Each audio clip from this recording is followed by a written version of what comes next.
So yun mga buds, oh hahay! So ngayon mga buds, ay magpapawis at magpapalakas muna tayo mga buds, no? Kasi nga parang sumasakit na yung mga katawan natin mga buds. So ito, mag ano tayo ito, barbell. So mamaya magpapalakas tayo sa ating mga shoulder. Ayan, no? Let's go!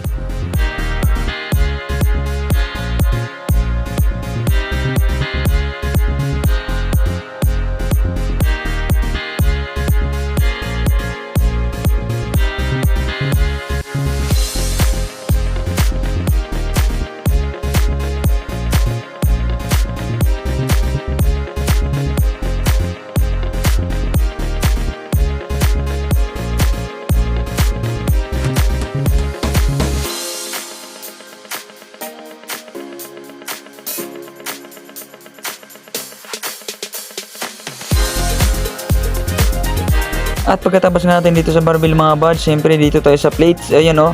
So 30 pounds to mga buds, so dalawa ang ginamit natin dito. So maganda din siya pang stretch ng arm mga buds. Ayan, oh. Solid. Napakaganda ng ano niyan. Pagramdam ko dyan mga buds, eh. Tama-tama lang yung bigat. So 30 pounds, dalawa yung ginamit natin. Ayan, oh. So ayan. Let's go. After nga natin dito sa plate, so next natin tong maliit na barbell mga buds. So right and left yung gagawin natin dito. Flex tayo ng ating muscle dyan. So ayan, labasan yung mga ugat natin dyan mga buds, eh. So ayan, let's go.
So ayan mga buds, bali dalawang set yung ginawa natin dyan, right and left.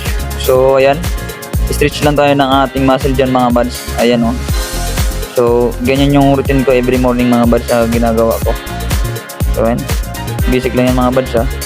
Kaya kung ako sa inyo mga buds, gawin nyo ito sa bahay nyo every morning. Ayan, at kung wala naman kayong barbell mga buds, pwede kayo mag push up. So 10 counts lang yung gagawin nyo mga buds. So maganda na rin yung pang stretch. So ayan, tapos tayo dyan mga buds. So next natin,